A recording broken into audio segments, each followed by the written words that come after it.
The Indianapolis Colts took tight end Tyler Warren with the 14th pick in the 2025 NFL Draft, and so far, the Penn State All-American has been every bit as good as advertised in training camp. The Colts are facing a make-or-break season offensively in 2025 with Anthony Richardson under pressure to live up to his billing as a first-round quarterback. The good news from training camp is that Richardson is showing some real signs of improvement, while Warren is flat out dominating in practices and holding down the majority of tight end reps with the first-string offense. I had a chance to attend Colts practice on Saturday, hear from offensive coordinator Jim Bob Cooter, and get a better sense of what Colts fans can expect from their rookie tight end in year one. Let's dive into that practice along with some of Warren's college film, and then wrap it up looking at some concepts that could help Warren be utilized more effectively in the Colts offense to make it really shine in 2025. Welcome to Best Available. Thank you so much for watching Best Available. Make sure that you're subscribing on YouTube and following us on socials at Best Available YT. We have more breakdowns coming in the coming weeks. The NFL season, the college football season are almost here, so make sure that you're staying subscribed. We'll be diving into all kinds of stories throughout the football season. One of the things that immediately stood out at Colts practice on Saturday was just how much Warren is utilized by moving around on the offense. Whether it's in line, in the slot, on the outside. I've even heard from some of the beat writers that he's been playing some fullback in certain practices. It's pretty clear that he's just going to be a weapon that's used all over the field for Indianapolis. It's clear that he's going to be used as much more of a chess piece than other Colts tight ends have in the past in recent years. I got a chance to ask offensive coordinator Jim Bob Cooter about how they're already utilizing Warren, how they're trying to acclimate him to an NFL playbook while still utilizing that skill set. Here's what he had to say at the end of practice. As we evaluate how to use any young player, we're going to let them play to their strengths. And he's so versatile. He does so many things so well, but you also want to be careful not to throw too much on a rookie. He's doing a great job of handling what we're asking right now. And this time of training camp, we sort of put in the whole offense. So it is a lot mentally for guys to work through, making sure they know all the details of their job. And when you move around the multiple roles, you know, multiple spots within every play, really in a highly detailed manner. So it's something we're being really conscious of. But at the same time, he's a young man that can do a lot of things well, and we're gonna let him try some of those things and see what can help us for the season. So as we're going through camp, we're mixing him in and out of different roles, different spots, different assignments, and seeing how he handles it. And he's been doing a great job. Coach isn't joking about that versatility because during his time at Penn State, he was used quite literally all over the offense. In 2024 at Penn State, Warren had 414 snaps as an inline tight end, 293 in the slot, 93 split out wide, 69 in the backfield as a halfback or fullback, 39 as a wildcat quarterback, and even another 8 as an offensive lineman in unbalanced formations. Even with that versatility, Warren was still remarkably efficient as both a receiver and a runner. Warren's 2.78 yards per route run were the third most in all of college football among tight ends. He also led all tight ends in yards per route run against man coverage at a staggering 3.95 YPRR. As a runner, Warren averaged 4.96 yards per attempt after contact. That was good for 7th in college football. Not tight ends, not running, like all of college football. The stats give us an idea of that versatility with Warren. Let's go ahead and also dive into the film of Warren specifically against the USC Trojans to get a better idea of his value as a pass catcher and how he's utilized all over the field to make plays during his time in college. When you draft a tight end as high as the Colts did with Warren in the first round, you are obviously expecting an immediate impact and hoping for the kind of impact that Brock Bowers had with the Raiders this past season. Obviously, two different skill sets at the position, but I think something with Warren that stands out, and the reason he was drafted so high is his play strength. This is a guy that when the ball is in his hands, it's truly something to behold. The way I try to describe it is imagining, an uncle or an adult at Thanksgiving playing backyard football with a bunch of children. It's just clearly that hard for college defenders to bring him down. It might be a little easier at the NFL level, but I don't think it's going to be easy. So let's go ahead and turn on the tape against USC. You can see Warren here split out in the middle of this detached trips to looks like the boundary. So just a quick little tunnel screen here. The pad level and leg drive, and I know he's not picking up a lot of yards here, but you see this time and time again on the film with Warren is his ability to lower his pads and keep his feet moving. Because if you see here, look at how low he is getting to initiate contact there. Like running backs are focused on that, not usually tight ends. Warren's primary focus every time he gets the ball is to get lower than the defender trying to tackle him. And you can see by the end of this play, we've got, as far as guys trying to tackle, 1, 2, 3, 4, 5, 6. We got maybe 7 and 8 here also trying to make a play because defenses understand that when Warren has the ball in his hands, it's going to take all 11 to the ball to bring him down. This is another example of Warren's contact balance and pad level showing out when the ball's in his hands. Because clearly, in my opinion, when he was most effective is once he had the ball and was able to make plays after the catch or, as a runner, even as a quarterback. And it's clear, like, that's why Penn State utilized him the way he does. Such a dynamic, unique type of player that just there's not a lot of offenses that have this kind of playmaker. So we're going to roll the film here in another example. This is just a weird little tight end screen out of a spread out set. You don't even have 5 down linemen lined up next to him, but just a tight end screen. He sheds off a tackle, and again, just bulldozes through. That's Kamari Ramsey, who's probably going to be a pretty high draft pick this next year. I was surprised he didn't come out, but his willingness to just bulldoze through, a pretty well-respected safety on this USC defense. We can watch it again. Just a quick little tight end screen and letting it roll. Just sheds off one tackler, gets low, runs through, and I know it's not a breakaway touchdown, but that's another 3-4 yards just by lowering the pads and keeping the feet moving. In an NFL offense where every yard counts, you want to just keep moving the chains. I think one of the misconceptions, especially heavy fantasy players and things, you're always looking at the touchdowns. Successful NFL offenses are more worried about first downs, in my opinion, than touchdowns. Obviously, you want 6 points to be the end result, but you want to keep the drive alive as long as possible, keep your offense on the field. And first down's a lifeblood. So every extra yard you can get after contact is going to result in more first downs over the course of the season. It's why I think these first 2 clips just utilize or showcase how effective he can be with the ball in his hands. I have to show this play because obviously fullbacks are near and dear to my heart. They're a dying breed, and we've heard some from practice that Warren might get some of this fullback utilization, maybe some even rushing attempts. I'm very curious to see how this works. But when you're thinking about the context of the Colts offense, you potentially have a backfield with Warren, Jonathan Taylor, Anthony Richardson. And that is a threat to run from a variety of different ways. But I want to show what value Warren can bring as a blocker moving in space. This is like a little wind back block from Warren, operating, looking for the open guy. And I think what I get frustrated here, if this wide receiver holds his block, we have a chance for Warren to keep looking in space and seal someone off. We'll talk a bit more about some of the ways he can be utilized in space after we go through this USC film. But it was just an interesting example of how he can be utilized. It's just a shame that other block wasn't held. I think the concept of this play is really exciting, and having Warren operate as a fullback but getting into open space as a blocker can set up other things, whether it's him leaking out into the flat as a receiver, him getting some fullback rushing attempts. There's a lot of different ways he can be utilized out of a personnel formation package like this. So I know one of the big knocks on Warren as a prospect was that he's not a true separator at the tight end position. And I was talking to Destin Adams with A to Z Sports, who covers the Colts at camp, and his argument was like, how many of the great tight ends really do separate consistently? I mean, the body type thing, you're naturally going to come to is Rob Gronkowski. And it's like, is that a guy that really separated? And is that why he was a Hall of Fame player? No, he was just bigger, stronger, more physical than everyone. But at the same time, there are still some plays in open space where I think Warren can be effective. Where you can see him right here, in line, but off as more of a wing.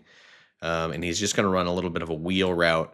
We have these 2 routes just clearing space so that we have Warren on the wheel, because you can see defenders are worried about breaking down on this. They're worried about this receiver. It's going to give this pretty wide open throwing window for Warren, especially if you can get him the ball quickly, and which they do. And he makes one man miss and then goes down. And then obviously we're going to see time and time again, he wants to finish with low pad level on this.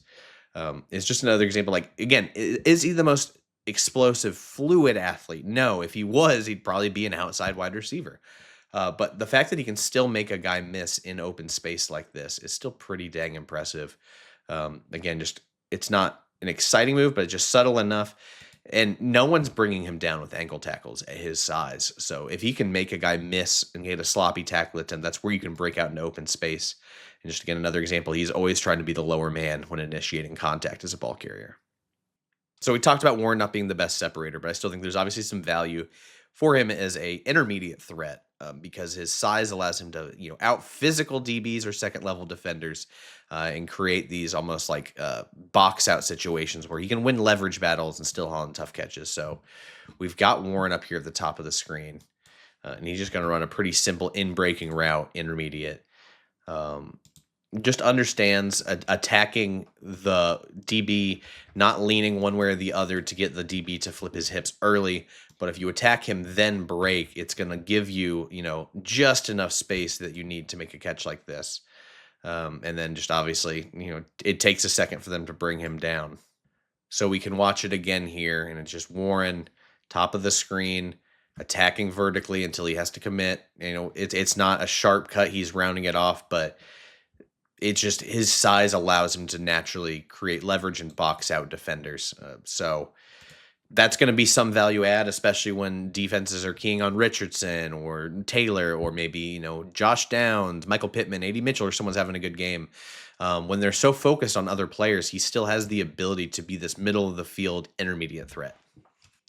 And the last play I want to show here, yes, it's a trick play, but the end of the play is what we have to show, and it's contested catchability from Warren, because every team, no matter how good they are, is just at the end of the day, there's going to be times where they need a guy that says, screw it, Tyler Warren's down there somewhere, and someone you can trust to throw it up, and then he's going to haul in a tough pass. And I think what an example this is on the trick play, because just that is unreal concentration to haul that one in.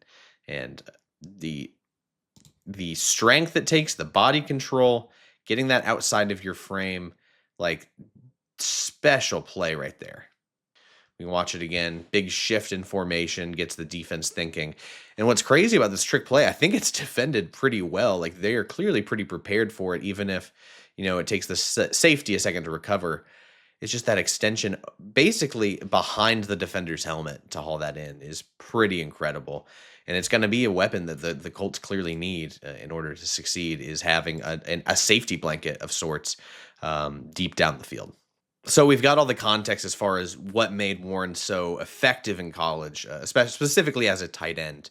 And from what I can see is that you want to get the ball in his hands quickly, and you want him just rushing with the ball in his hands, not making defenders miss as much as he is just pile driving through them. And the way I think about this is now you have a couple pieces near the offensive line or line of scrimmage that can operate and force defenses to pay attention. And that is Warren, Anthony Richardson, and Jonathan Taylor. We could talk about the wide receivers in a different episode. I would love to do a video on Richardson sometime here soon. But with those just three specifically, this is where I think you can run a lot of quick game RPO.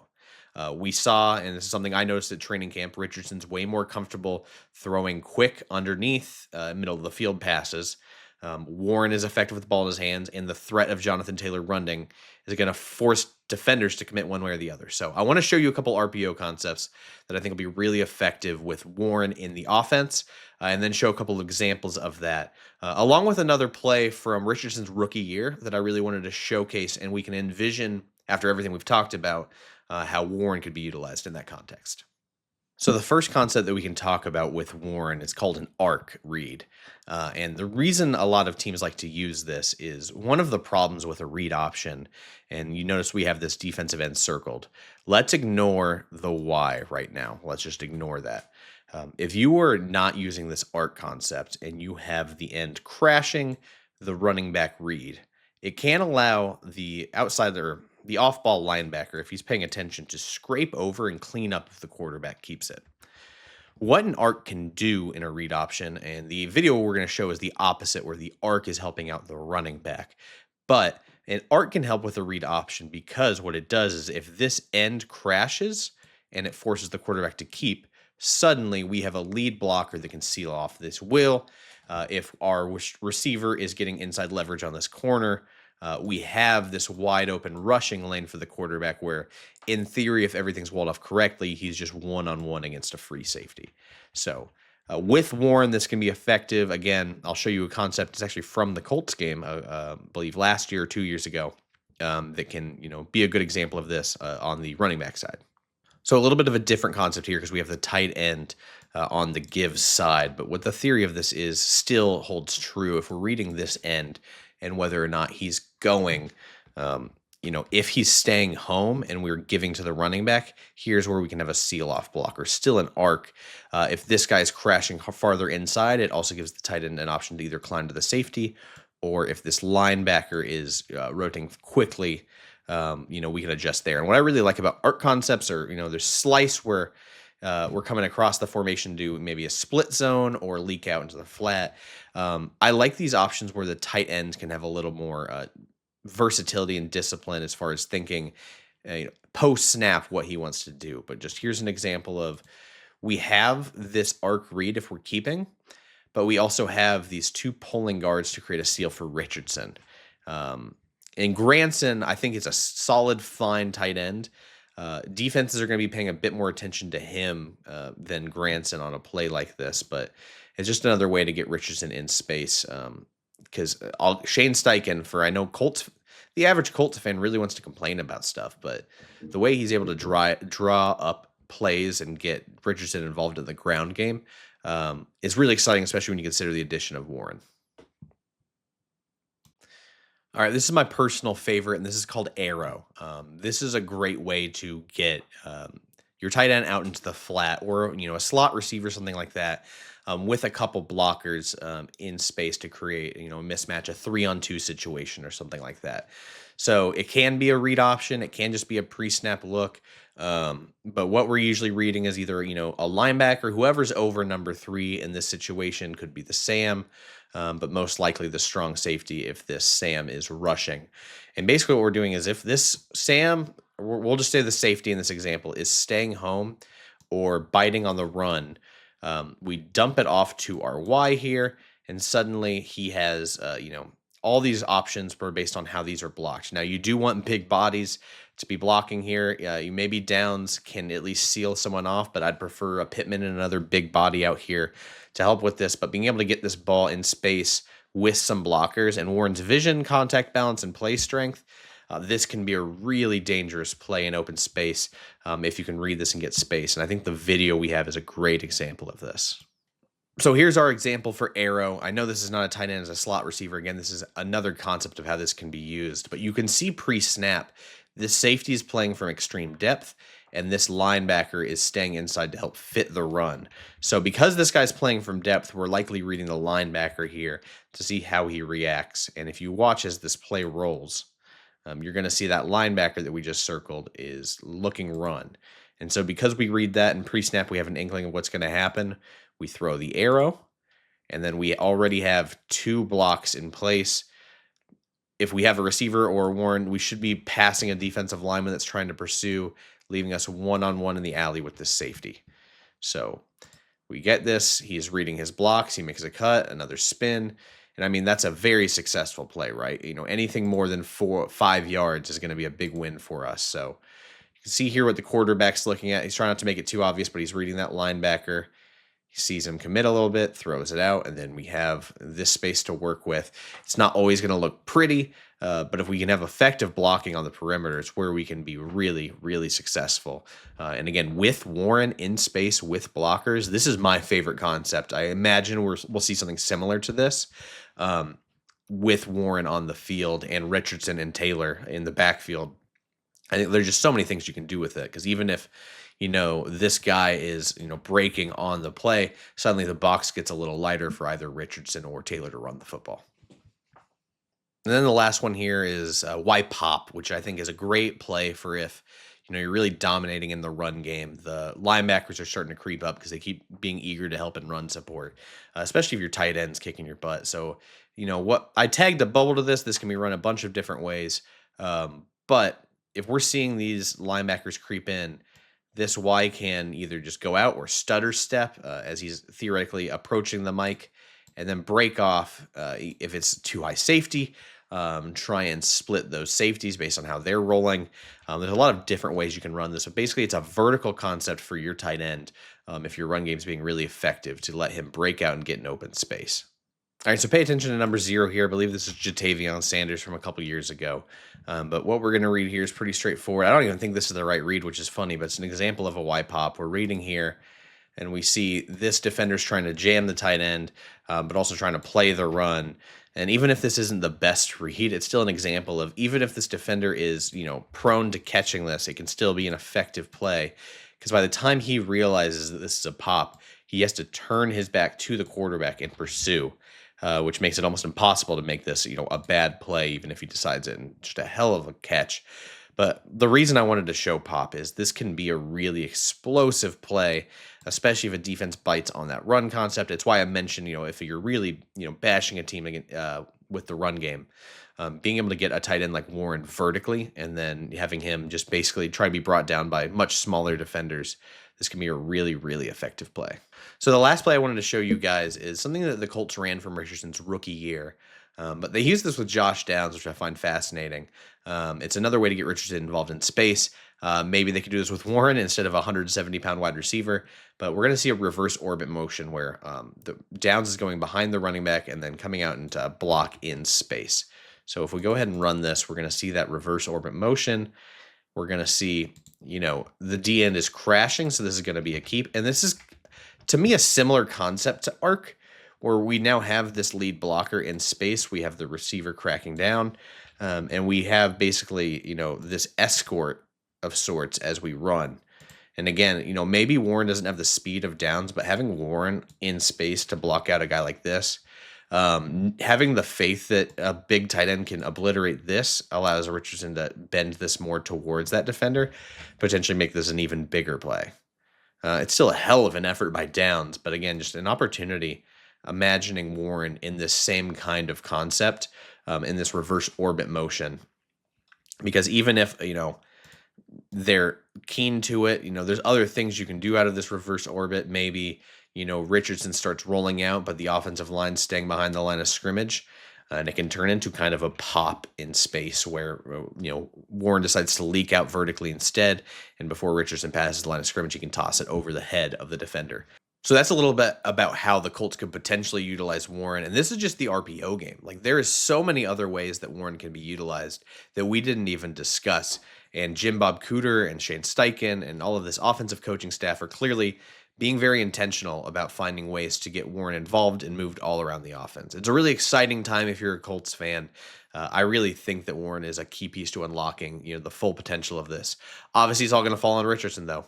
What version of Anthony Richardson are the Colts fans going to get this year? So can't wait for the preseason to get a better inkling of what we can see from this offense, and then let's see what happens in the regular season. But thank you so much for watching this week's episode of Best Available. We'll be back later this week. We're going to do a little bit of a fantasy football episode. Have a little fun with it as drafts are going on, and then we'll be ready for preseason games, looking at the tape, maybe talking about some trends, some players to expect. Can't wait to dive into all of that. Make sure that you are subscribed to the channel, and we'll see you later this week.